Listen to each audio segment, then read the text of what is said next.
उसके बाबा ने भेजा था। वक्त पर बता ना सके, लो पढ़ लो।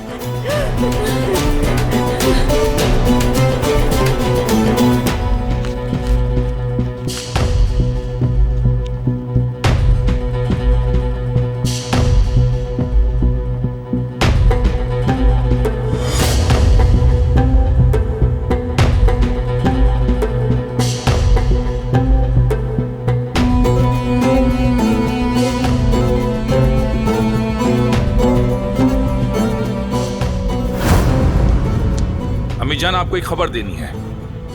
क्या बात है, बताओ मुझे। सईद फरार हो गया है और इल्जाम किसी और ने ले लिया है। कौन है वो?